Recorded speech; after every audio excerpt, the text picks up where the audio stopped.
सावधान। नमो अरिहन्ताणम् नमो सिद्धाणम् नमो आयरीयाणम् नमो उवज्झायाणम् नमो लोये सव्वसाहुण तीन भुवन में सार वीतराग विज्ञानता शिव स्वरूप शिवकार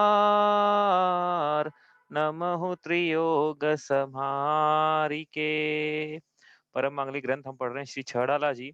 इसकी 6 ढालों में से पहली ढाल में संसार परिभ्रमण के दुखों का वर्णन किया, उसके बाद उन दुखों का कारण बतलाया। दूसरी ढाल में उन दुखों से बचने के उपाय बतलाए। तीसरी ढाल से शुरू किए सम्यक दर्शन की चर्चा, और चौथी ढाल में सम्यक ज्ञान की चर्चा के बाद चल रहा है देश चारित्र का वर्णन। क्यों कर रहे हैं देश चारित्र का वर्णन? क्योंकि अभी बोला ना, 3 भुवन में सार वीतराग विज्ञानता। तो उस वीतराग विज्ञानता की प्राप्ति के लिए, वीतरागता की प्राप्ति के लिए ये चारित्र की परिभाषा ये बनाई थी भाई। व्यवहार चारित्र क्या है? बहिरंग में 5 पापों से निवृत्ति। अंतरंग चारित्र क्या है? वीतराग परिणाम आत्मा के। तो ये वीतरागता के लिए चारित्र है। उस चारित्र की चर्चा चौथी ढाल में प्रारंभ हुई है। अब चूंकि गृहस्थों के चारित्र की चर्चा है, इसलिए गृहस्थों के चारित्र को सकल चारित्र की संज्ञा नहीं दे पाएंगे, देश चारित्र की संज्ञा है। तो हमने ये चर्चा कल कर ली थी, थोड़ा रिवाइज करें उसके पहले। कल का रिवाइज करें उसके पहले अपन ये पूरा छंद नंबर 10 से लेके 15 तक एक बार पढ़ते हैं, जिसमें देश चारित्र का वर्णन है। सम्यक ज्ञानी होए बहुरी दृढ़ चारित लीजे, एक देश अरु सकल देश तसु भेद कहीजे। त्रस हिंसा को त्याग वृथा था वरन सहारे, परवदकार कठोर निंद्य नहीं वयन उचारे। जल मृतिका बिन और नाही कछु गहे अदत्ता, निज वनिता बिन सकल नारी सो रहे विरत्ता। अपनी शक्ति प्रमाण परिग्रह थोड़ो राखे, दस दिस गमन प्रमाण ठानत सुसीमन नाखे। ताहू में फिर ग्राम गली ग्रह बाग बजारा, गमनागमन प्रमाण ठान अन सकल निवारा। काहू की धन हानि किसी जय हार न चिंते, देय न सो उपदेश होय अगवन कृषिते। कर प्रमाद जल भूमि वृक्ष पावक न विराधे, असी धन हल हिंसोपकरण नहीं दे जस लाधे। राग द्वेष कर तार कथा कबहू न सुनीजे, ओ रहु अनर्थ दंड हेत अगति ने न कीजे। धरुर समता भाव सदा सामायिक करिए, पर्व चतुष्टय माहि पाप तजि प्रोषद धरिए।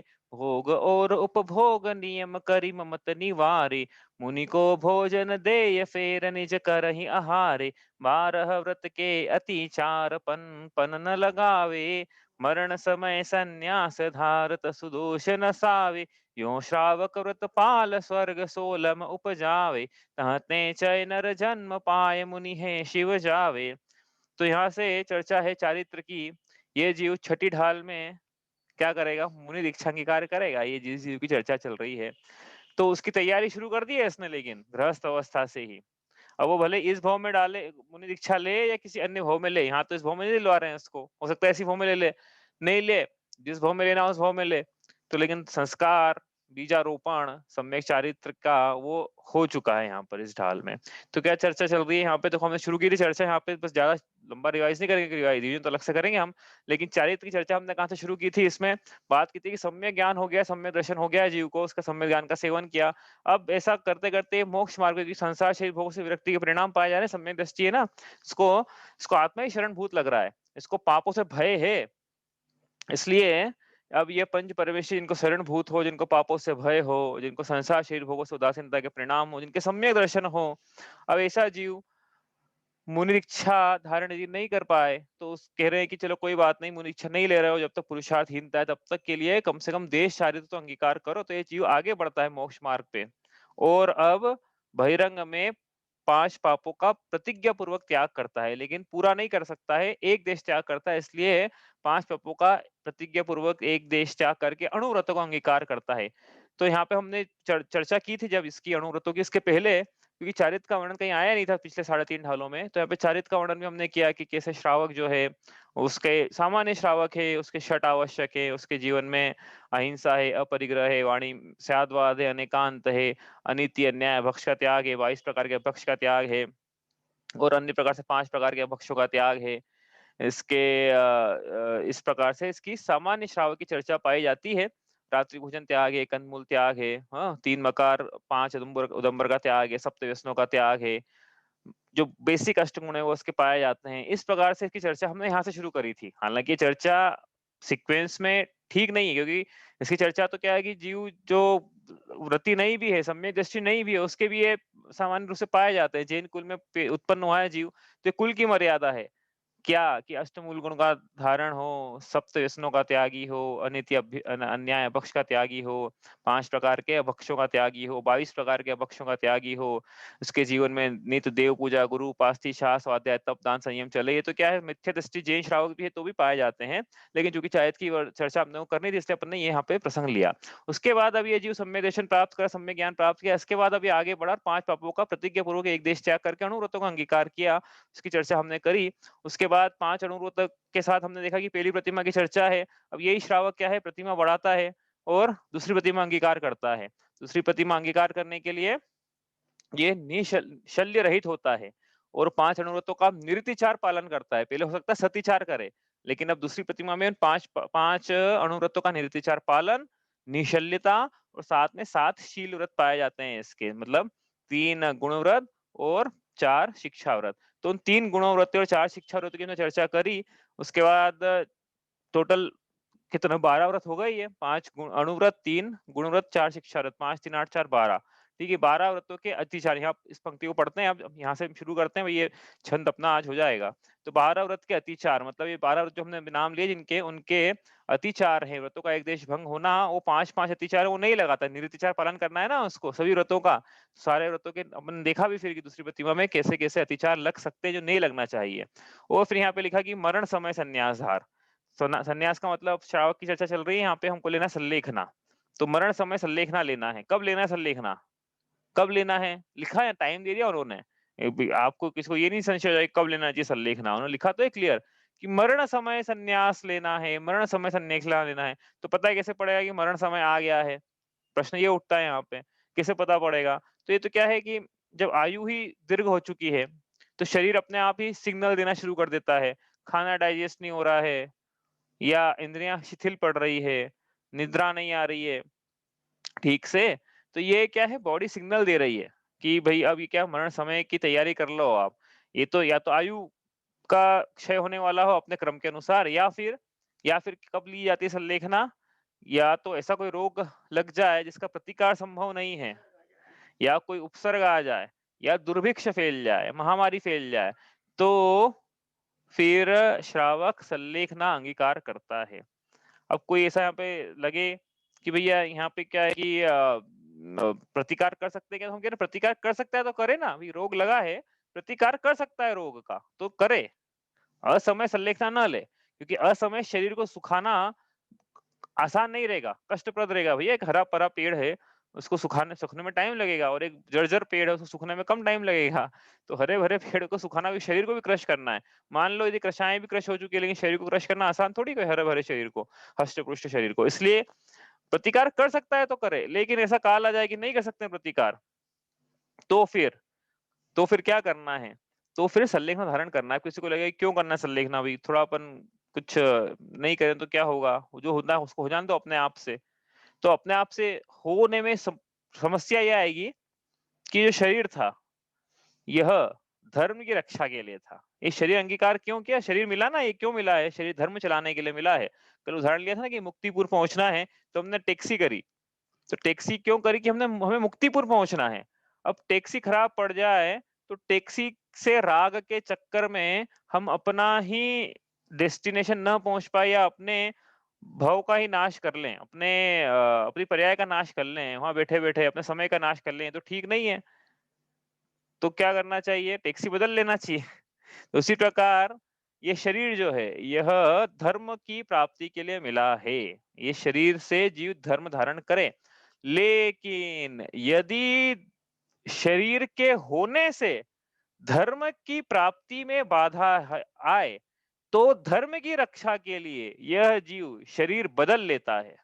इसको धर्म प्यारा है, शरीर प्यारा नहीं है। इसको आत्मा प्यारा है, आत्मा से प्रेम है, आत्मा से स्नेह अनुराग है। अपनी अतीन्द्रिय आत्मा को यह पाना चाहता है। उसका श्रद्धा न उसकी तरफ झुकाव है, शरीर की तरफ कोई झुकाव नहीं है। शरीर तो सिर्फ इसलिए था कि वो शरीर में रह के संयम अंगीकार कर सकता था, क्योंकि अब देवगति में जाएगा संयम नहीं अंगीकार कर पाएगा। इसलिए क्या है, अब लेकिन ये शरीर के कारण ही संयम टूट रहा हो।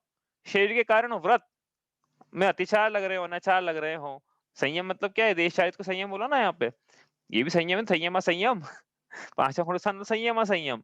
तो यहाँ पे यदि वो शरीर के कारण ही यह संयम छूटता नहीं रहा हो, संयम में दोष लग रहे हो, संयम नहीं सध रहा हो, तो क्या करें कि वैसे नहीं सध रहा है तो कम से कम हम अपने धर्म की रक्षा तो करें, अपने आत्मधर्म की रक्षा करें, शरीर से प्रीति घटाएं और अब नया शरीर कर लें। इसलिए क्या कहा कि धर्म की रक्षा के लिए शरीर को छोड़ दिया जाता है, उससे राख छोड़ दिया जाता है, उसकी टहल छोड़ दी जाती है, उसके सारे विकल्प छोड़ दिए जाते हैं कि भाई हमको हमारा आत्मा प्यारा है। ये इसका चुनाव बड़ा करना इम्पोर्टेंट है कि क्या करना है जीवन में। मतलब शरीर चाहिए, शरीर के साथ-साथ जो धन, समाज, गज-बाज, राज ये चाहिए कि आत्मा चाहिए? बताओ क्या चाहिए? 2 चीज़ें, 2 ऑप्शन दिए कि भाई क्या चाहिए आपको? 2 में से 1 चीज़ मिलेगी। या तो आपको अपना आत्मा, उसकी लीनता, संयम के साथ धर्म, वीतराग के अंश ये मिलेंगे, या फिर आप ही हमको वीतरागता दे दो और बदले में शरीर ले लो, धन, समाज, गज-बाज, राज जिसकी चर्चा ऊपर करके आए वो ले लो। तो अब क्या चाहिए? ये तो विचार करना पड़ेगा ना, इसलिए सिलेक्शन करना बड़ा इम्पोर्टेंट है कि क्या सही सिलेक्शन करेंगे तो सही जगह पहुँचेंगे। लोक में ऐसी कथा है कि अब ये लोक में कथा है, वही जैन में हो सकता है ऐसी इस मिलान ना होता। लोक में ऐसी कथा है कि जब ये महाभारत का युद्ध होने वाला था कौरव और पांडवों के बीच में, तब श्री कृष्ण ने, जो उनके भगवान थे उस समय, उन्होंने घोषणा करी कि भई मैं इस युद्ध में पार्टिसिपेट करूँगा। एक तरफ मेरी सेना रहेगी, एक पक्ष में, और एक तरफ मैं रहूँगा, वो भी निहत्था, शस्त्र नहीं उठाऊँगा। ठीक है? तो जिसको जो चाहिए ले लो। तो दुर्योधन गए वहाँ पे। नहीं, हाँ, वहाँ पे दुर्योधन गए। श्री कृष्ण सोए हुए थे, दुर्योधन गए और उन्हें जाके उनके कहाँ बैठ गए? कथा को लोक की कथा याद हो तो दुर्योधन बैठ गए उनके सर के सिरहाने, सर पे बैठ गए, उनके सिरहाने पे बैठ गए। तो अर्जुन भी उसी समय पहुंचे इत्तेफाकन। और अर्जुन पूछे कि युधिष्ठिर पहुंचे, अर्जुन अर्जुन पहुंचे कि युधिष्ठिर पहुंचे थे, अर्जुन पहुंचे। तो अर्जुन कहाँ बैठे, उनके पैर पैर के पास बैठ गए। श्री कृष्ण की नींद खुली। वो सबसे पहले किसको देखा उन्होंने? पैर की तरफ ही देखेगा। अच्छा अर्जुन तुम आए हो क्या फिर इधर? अच्छा आप भी आए हो क्या? तो इनको बाद में देखा। तो श्री कृष्ण ने बोला कि देखो मेरी दृष्टि सबसे पहले अर्जुन पे पड़ी है, इसलिए अर्जुन तुम्हें मांगने का अधिकार है। बताओ तुम्हें क्या चाहिए? सेना चाहिए मेरी, चतुरंगी सेना, विशाल सेना, या मैं अकेला चाहिए, मैं चाहिए निहत्था। तो अर्जुन ने बोला कि तो फिर दुर्योधन ने बोला कि नहीं नहीं मैं पहले आया था यहाँ पे, इसलिए पहला मांगने का अधिकार मेरा है। दुर्योधन ने ऐसा बोला। तो कृष्ण ने बोला लेकिन मेरी दृष्टि तो पहले अर्जुन पे पड़ी है।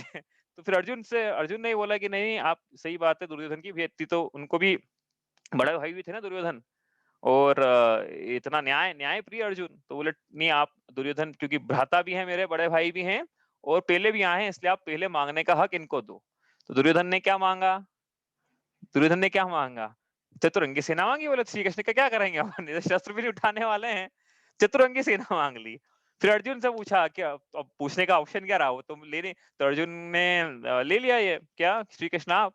दुर्योधन चले गए। तो फिर कृष्ण ने बोला अर्जुन से कि मैंने तुमको बोला था कि तुम पहले मांगो, अब तुमने ज्यादा अपनी क्या होता है नीति न्याय शिष्टाचार बतलाया, अब देखो अर्जुन के पास चले गए ना सेना, तुम्हारे पास तो मैं आया हूँ निहत्था। तो अर्जुन ने क्या बोला पता है? अर्जुन ने बोला कि यदि पहले मुझे मांगने का मौका मिलता भी तो भी मैं आपको ही मांगता।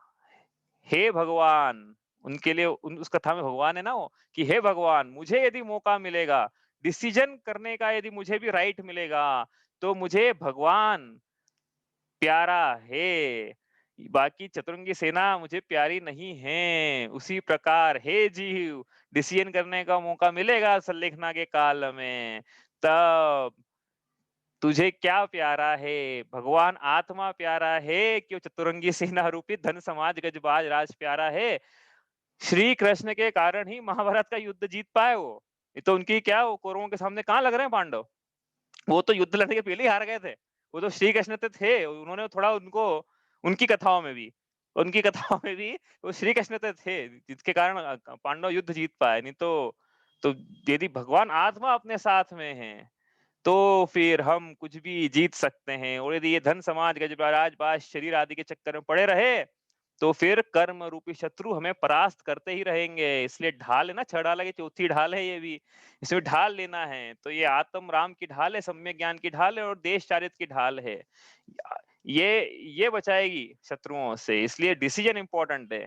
हमारे साथ भगवान आत्मा है, हमारे साथ भगवान श्री कृष्ण है, हमारा कुछ नहीं हो सकता है। हमारे पास भगवान आत्मा है, उनका उनका साथ है। अब ये कर्म रूपी शत्रु से मैं जीत लूंगा, मुझे कोई चिंता नहीं है। चाहे शरीर रहे, चाहे न रहे, चाहे कुटुंबी जिनके साथ मैंने 70-80 साल निकाले वो रहे ना रहे, चाहे घर मैंने बनाया इतने खून पसीने की कमाई से, रहे ना रहे, चाहे ये प्रतिष्ठा रहे ना रहे, लेकिन मेरे साथ भगवान आत्मा का साथ है।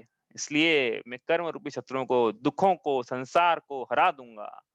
ये ऐसा मानकर वो क्या करता है, भगवान आत्मा को चुनता है। किसके काल में, रोग के काल में, दुर्भिक्ष के काल में, उपसर्ग के काल में, या फिर आयु के अंत समय के काल में, बाकियों को नहीं चुनता है। इसलिए अपनी आत्मा में समता भाव धारण करके तटस्थ हो जाता है। राग द्वेष का क्या करता है, सम्यक प्रकार से लेखन करता है। मतलब क्या करता है, अच्छे प्रकार से क्रश करता है। शरीर को तो कर ही रहा है, आहार त्याग करेगा, जल त्याग करेगा, लेकिन इस कषायों का भी इस प्रकार से त्याग करता है। इस प्रकार से क्या चलती है उसकी फिर संलेखना चलती है। ये संलेखना जो है दो प्रकार से ली जा सकती है। आपने सुना होगा कि, कभी सुना हो कभी, कि मुनिराज की तो हमेशा समाधि में रहते हैं। जिस समय जीव की मुनि दीक्षा हुई, उस समय से वो जीव का समाधि काल एक तरह से शुरू हो गया है। कैसे समाधि काल शुरू हो गया है, कि भैया वो तो तैयार हैं इन सब के लिए, कभी भी कुछ भी आ जाए, इनमें से कुछ भी आ जाए। हाँ, तो समाधि के लिए तैयार है कि जब तक ये, अरे भाई आप कितने किस्से सुने होंगे ना, कि मुनिराज निकल रहे हैं, उपद्रवी आ गए, तो मुनिराज क्या करें, उपद्रवी आ गए तो वो आसन लगा के बैठते हैं पद्मासन में, खड़गासन में, कि जब तक ये उपसर्ग दूर नहीं होता है, तब तक के लिए मेरा समाधि मरण चल रहा है। तो इसलिए ये संलेखना हो या समाधि, ये दो प्रकार से होती है। एक है यम पूर्वक और एक है नियम पूर्वक। यम पूर्वक की चर्चा यहाँ पे कर ही रहे हैं कि अंत समय तक, आयु के अंत समय तक ये चलेगी। हाँ, कुछ भी हो जाए, आयु के अंत समय तक संलेखना चलेगी या समाधि चलेगी, ये हुई यम पूर्वक।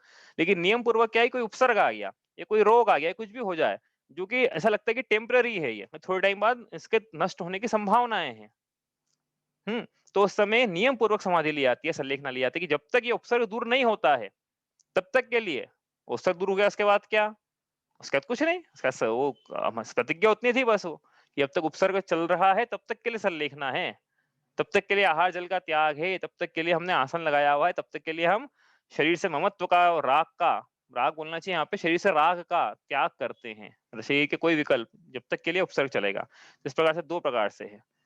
तो ये ऐसा नहीं कि मुनिराजों के जीवन में उपसर्ग दो प्रकार से, ये क्या श्रावक भी अब सामयिक के काल में बैठा है, ठीक है, अब सामयिक के काल में हुटर बज गया किसका, कि भूकंप आ गया, तो क्या अगर समय का काल चल रहा है, सूर्य तो देगा ना इसको, बहुत तेजी से बजता है हुटर, जहाँ भी बजता है भैया हम, हाँ, अपने घरों में यहाँ जो भी अनाउंसमेंट हो रहे हैं, जो भी हल्ला उल्ला हो रहा है, सुनी तो सब दे रहा है इसको, मंदिर में बैठा सुनी दे जाएगा इसको कि तो भूकंप आ गया है। अब क्या है, इसका चल रहा है समाधि में, वही ले लेगा संलेखना है कि जब तक सामयिक के काल तक यदि ये मैं रहा, मेरा भव रहा, तब तक के लिए मेरी क्या चल रहा है, संलेखना। समाधि का काल पूरा हो गया, संलेखना काल पूरा हो गया और ये बच गया, तो बाहर आ जाएगा ये उपसर्ग से। तो इस प्रकार क्या है कि ये चल सकते हैं, ऐसा नहीं कि मुनिराजों के जीवन में चलेगी ये संलेखना नियम पूर्वक। नियम पूर्वक तो चलेगी दोनों के जीवन में, लेकिन नियम पूर्वक श्रावक के जीवन में भी ऐसे प्रसंग आ सकते हैं कि वो सम्यक प्रकार से शरीर और कषायों का क्रश करने का अवसर इसको नियम पूर्वक लेना पड़े। ठीक है, अब यहाँ पे आगे लिखा है कि तसु दोष नशावे की संलेखना के काल में क्या करता है वो, कि जो भी दोष लगे हैं उनको भी नशाता है। संलेखना के पहले भी वो क्या है कि जब संलेखना ली जाती है, तब सारे जीवों से उदाहरण के लिए क्षमा भाव धारण किया जाता है। कोई शत्रु है, शत्रु के पास जाके ये संलेखना लेने के पहले ये जीव श्रावक, कोई शत्रु हो या किससे मतभेद हो, मन भेद हो, किसी की इसने संपत्ति हड़प ली हो अनजाने में, उस समय जब मिथ्या दृष्टि रहा हो तब, तो वो जाके उनसे क्षमा मांगता है, उनसे बोलता है कि आपको चाहिए कुछ तो हम दे सकते हैं, हम तो समाधि ग्रहण करने जा रहे हैं, हमारा कुछ है ही नहीं वैसे भी। तो ये उनसे क्षमा मांगता है, सबसे समता का भाव धर कर सबसे क्षमा कराऊं, सबसे क्षमा मांगता है, सबको क्षमा करता है।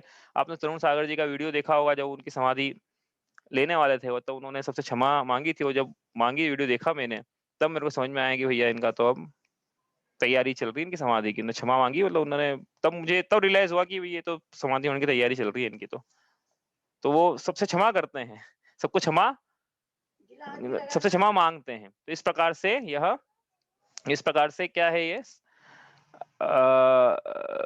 इसकी तैयारी की जाती है। ठीक है, फिर आगे जाके धीरे धीरे हमने कल देखा था कि सबसे पहले क्या किया जाता है समाधि के काल में, एकदम से नहीं ले जाती है समाधि, मतलब एकदम से आहार जल नहीं छोड़ा जाता है।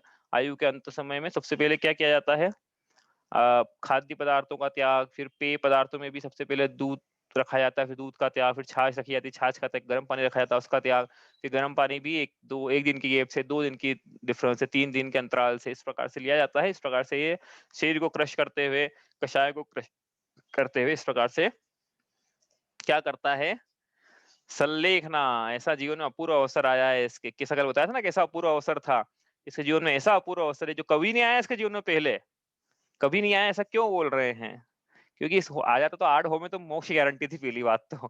और दूसरा ये है कि इसी भाव में तो पहले कभी नहीं आया है ना, इस भाव में सल्लेखना ऐसा पूर्व अवसर आया किसी के जीवन में अपने में से पहले कि हमने सल्लेखना, देखो हमने सल्लेखना ले ली थी यम पूर्वक, ऐसा तो नहीं आया है ना, कोई हमने बाकी चीजें करी सब। तो ये भी व्रत है, सल्लेखना भी एक व्रत है, लेकिन ये व्रत जो है आयु के अंत समय में लिया जाता है, तो 13वां व्रत होता ही है, लेकिन ये 12 व्रतों में शामिल नहीं किया इसको, क्योंकि ये 12 व्रत तो क्या है, चलते हैं इसके यम पूर्वक जीवन पर्यंत चलते रहेंगे, लेकिन सल्लेखना जो है ये अंत समय में ली जाती है, इसलिए सल्लेखना का जो अवसर है ये सिर्फ अंत समय में आता है। और तन जिसका साथ हमेशा रहा इस जीव को, वो तन में, इस तन से संस्कार रहे, शरीर से संस्कार रहे ना इसके, तो शरीर की भी परवाह रहती है ना अपने को, कुछ हो नहीं जाए, खरोच तक नहीं लग जाए अपने को। अब वो अंत समय में उसका भी विकल्प नहीं, कुछ जो हो रहा है हो होने दो, क्योंकि शरीर तो वैसे ही इसका तो स्वभाव ही है ना, पुद्गल परमाणुओं का पिंड है ना अल्टीमेटली, तो पुद्गल का तो स्वभाव ही है पूरन और गलन, तो ये गलेगा ही है, तो शरीर तो गलेगा ही, पुद्गलों से मिलके बना हुआ है। शिर्यन्ते इति शरीरा, जो क्षीण शीर्ण होता है वो शरीर है, तो इसके ख्याल रहता है, विचार करता है, और दृढ़ता लेके आता है मन में कि अब हमारा अंत कैसे हो, आत्मा की शरण में हो। और फिर ऐसा करके क्या करता है वो, यहाँ लिखा अगली तीसरी पंक्ति तीसरे चरण में, यो श्रावक व्रतपाल, इस प्रकार से वह श्रद्धावान, विवेकवान, सल्लेख नामे क्रियावान होकर, श्रावक काय करते निकालते हैं लोग, ये पढ़ा तो नहीं, सुने ही है बस, क्या श्रावक, श्रद्धावान, विवेकवान और क्रियावान, मतलब दर्शन ज्ञान चारित्र तीनों आ गए ना उसमें, श्र से श्रद्धा, व से विवेक और क से क्रिया। तो ऐसा यह श्रावक, निष्ठिक श्रावक 12 व्रत पाल कर क्या करता है, 16वें स्वर्ग में, क्या नाम है 16वें स्वर्ग का, हम्म, आरण अच्युत, तो ये 15-16 स्वर्ग में आरण अच्युत है ना, तो ये 15-16 स्वर्ग में इस प्रकार से, मतलब अधिकतम मतलब है यहाँ पे, इसका मतलब नहीं कि सारे वहीं जाएंगे, वहां भीड़ लग जाएगी, नहीं तो ऐसा नहीं है। तो इसी योग्यता है, लेकिन अधिकतम 16 स्वर्ग में जाके देव बनता है, फिर वहां से हो गया उसका काम, तो नहीं ऐसा नहीं है।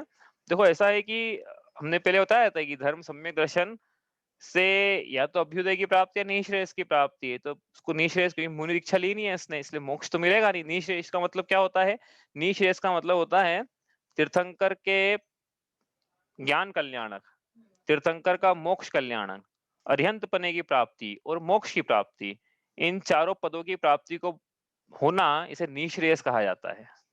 किसे कहते हैं, अरिहंत, सिद्ध, तीर्थंकरों का ज्ञान कल्याणक और तीर्थंकरों का मोक्ष कल्याणक, ये निःश्रेयस है। और अभ्युदय मतलब कि संसार के अन्य लौकिक उत्तम पदों की प्राप्ति होना, जैसे वैमानिकों में इंद्र बनना या फिर चक्रवर्ती बनना, ये जो है ये अभ्युदय की प्राप्ति, तो सारे अभ्युदय की प्राप्ति से होती है। इसलिए ये क्या है कि कुछ पूछना है क्या, माइक ऑन है किसी का, देखता हूँ कौन, कुछ पूछना दीदी, नहीं ठीक।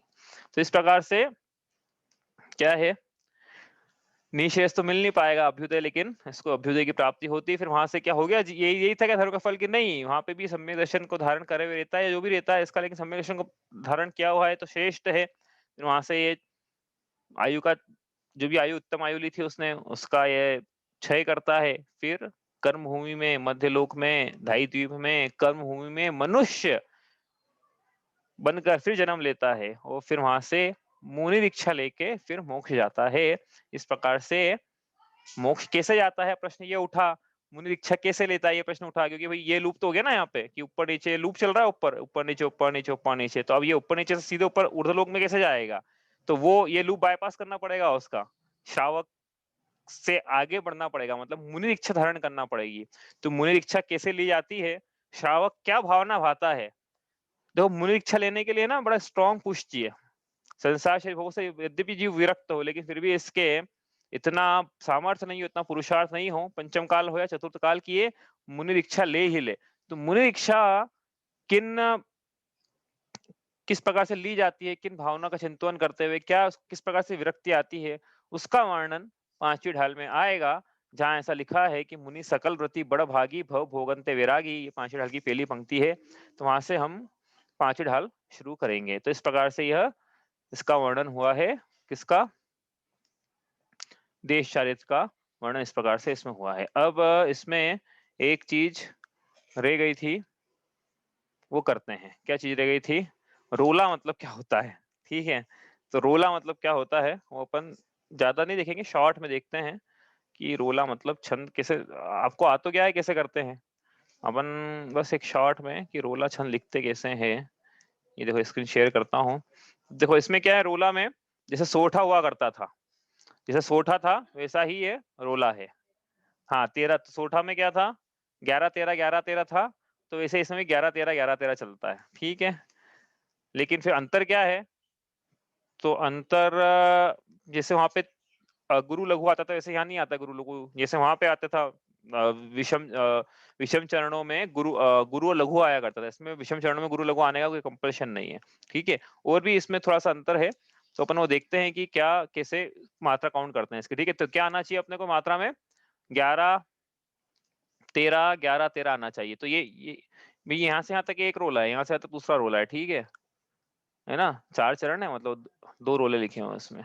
ठीक है, तो ताते जिनवर, तो ताते हैं, ताते दो मात्रा दो मात्रा, फिर जी न वर, फिर क थी त, फिर तत्व अभ्यास करीजे। गिने काउंट करें, देखो होना चाहिए 2 2 4 5 6 7 8 9 10 11 12 13। यहाँ पे 13 यहाँ पे हो रही है इसमें। फिर नहीं, 11 होना चाहिए, 11 13 11 13 होना चाहिए। ठीक है, 11 होना चाहिए, 11 हो गई यहाँ पे। ठीक है ना, हुई ना? 2 2 4 5 6 7 8 9 10 11। उसके बाद अब यहाँ 13 होना चाहिए, 2 3 4 5 6 7 8 9 10 11 12 13। इस प्रकार से ये 11 13 नीचे भी आप गिनना, कहीं कहीं हो सकता है गिनने में अपने से भूल हो जाए, इसलिए मेरे ये जो इजी वाला था जिसमें गिनी हुई थी मेरी ऑलरेडी, वो लिया मैंने इसमें। इस प्रकार से 11 13 है।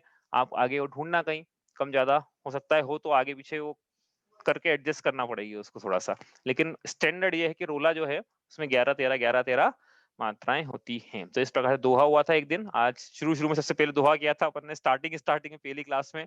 और आज आज इसको 11 13 नहीं, दोहा, हाँ दोहा 13 11 13 11 था, सोठा 11 13 11 13, रोला भी 11 13 11 13। इस प्रकार से ये क्या है, छंद रचना है। अब इसका वर्णन अब हो गया है। अब आती है किसकी बारी? कुछ पूछना है आपको इसमें से, किसी का कोई प्रश्न तो आप पूछ लीजिए,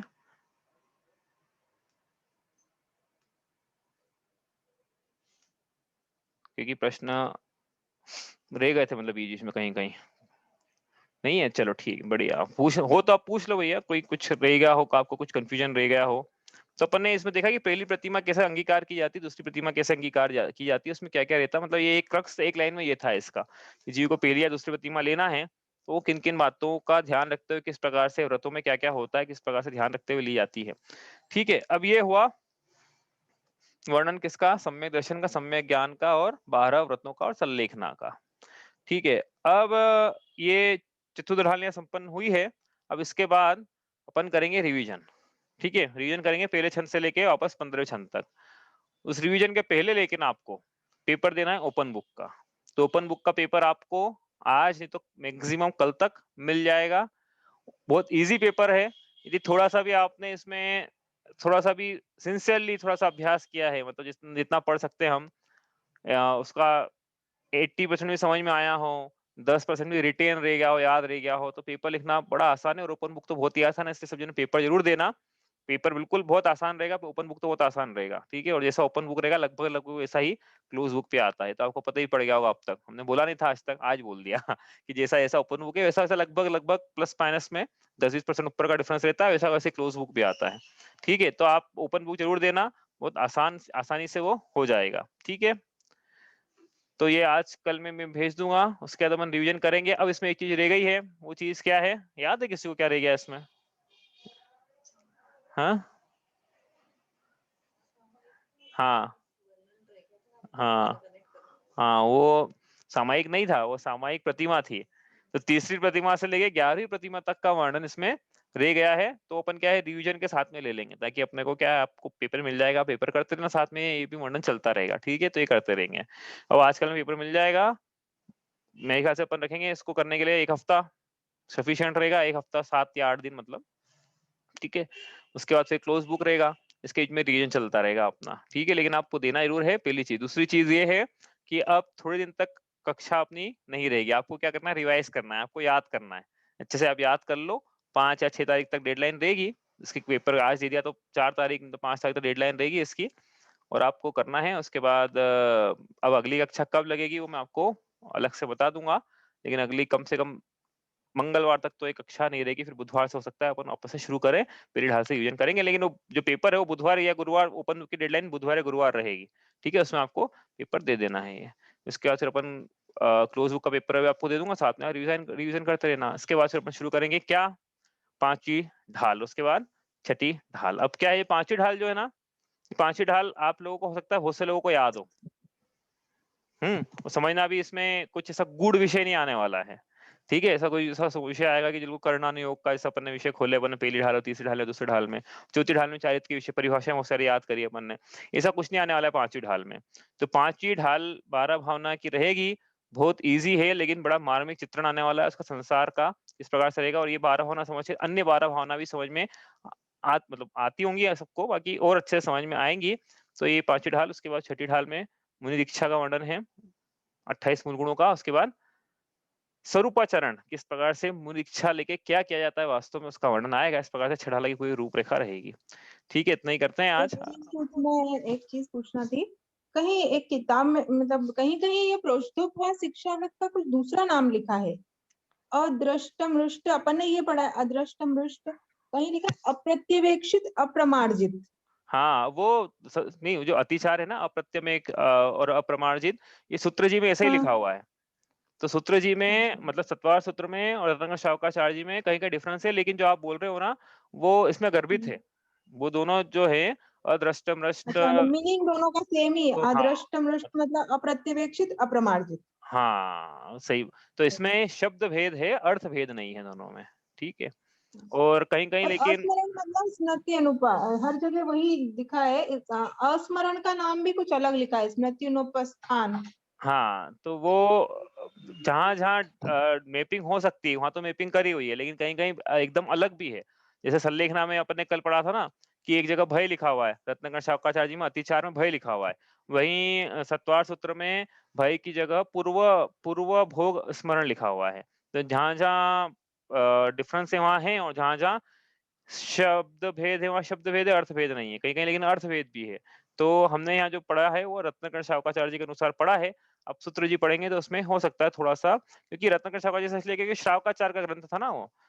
रत्नाकर शावकाचार्य जी, श्रावकाचार्य का प्रमुखता से लिखा जाना सबसे पुराना ग्रंथ उपलब्ध मेरे ख्याल से यही है। तो इसलिए हमने श्रावकाचार्य जी से लिया है। आप सूत्र जी से पढ़ेंगे तो आप थोड़ा मैपिंग करते हुए चलना पीछे से कि कहाँ पे क्या लेना है। ठीक है? तो वो जो डिफरेंस मिल रहा है वो इसलिए आचार्यों में आचार्य समत्वभद्र और आचार्य उमा स्वामी भगवान के बीच में, मतलब जो भी हमको जैसा मिला है वैसा बतलाया है यहाँ पे, है ना? और दूसरा बात ये है कि जो अतिचार जो हमने पहले पढ़े थे ना, जब हमने पहले ही बताया था ये, कि ये इसको ना एक सैंपल की तरह लो आप। ये मत लो कि यही है, 5वाँ है तो छठा नहीं हो सकता है क्या? 7वाँ नहीं हो सकता है क्या? ऐसा नहीं है। वो तो हमने आपको एक सिंपल बतलाया यहाँ पे आचार्यों ने कि भई ऐसा इस प्रकार से लग सकते हैं, तो यही नहीं है। जैसे वो अपन अनर्थ दंड में पढ़ा था ना कि और हूँ अनर्थ दंड अगर तिन्हे न कीजे कि इसके अलावा और भी अनर्थ दंड के भेद है, इन्हें भी नहीं करना है, 5 ही नहीं है। वैसे अतिचारों में भी ये 5 ही नहीं है। ये तो अपने विवेक से निर्णय करके कि अंतरंग में ऐसा नहीं कि उसको बाउंड्री बना लें अपन, रिजिड बाउंड्री इसके बाहर चलेगा सब कुछ, इसके अंदर नहीं चलेगा, ऐसा नहीं है। सिंपल की तरह लेना है इसको, इसलिए कोई डिफरेंस मिल भी जाए तो कोई दिक्कत नहीं है इसमें। और चरणानुयोग के शास्त्रों में डिफरेंस मिलता भी है। अपना पहले भी मैंने शायद चर्चा की थी इसकी कि चरणानुयोग में सबसे कम कर्णानुयोग में मिलेगा, उससे थोड़ा-सा ज़्यादा द्रव्यानुयोग में मिलेगा, उससे थोड़ा-सा ज़्यादा चरणानुयोग में और उससे और ज़्यादा प्रथमानुयोग में, मतलब मतांतर इसकी बात करें ना हम, तो इस प्रकार से मतांतर मिलते हैं। ठीक है, चलो और कोई प्रश्न है आपका? चलिए इतना ही करते हैं। अब अगली कक्षा बुधवार के पहले पहले तो नहीं लगेगी, बुधवार को लगेगी या नहीं लगेगी बता दूंगा। पेपर आजकल में आ जाएगा। चलिए, शांति सुधा बरसाए जिन वाणी, वस्तु स्वरूप बताए जिन वाणी, पूर्वापर सब दोष रहित है, वीतरागमय धर्म सहित है, परमागम कहलाए जिन वाणी, मुक्ति वधु के मुख का दर्पण, जीवन अपना कर दे अर्पण, भव समुद्र से तारे जिन वाणी, राग द्वेष अंगारों द्वारा, महाक्लेश पाता जग सारा, सजल मेघ बरसाए जिन वाणी, सात तत्व का ज्ञान कराए, अचल विमल निज पद दर्शावे, सुख सागर लहराए जिन वाणी, शांति सुधा बरसाए जिन वाणी, वस्तु स्वरूप बताए जिन वाणी, जहाँ वाणी के ज्ञान ते सूझे लोकालोक, सो वाणी मस्तक नमो सदा देत हूँ धोख।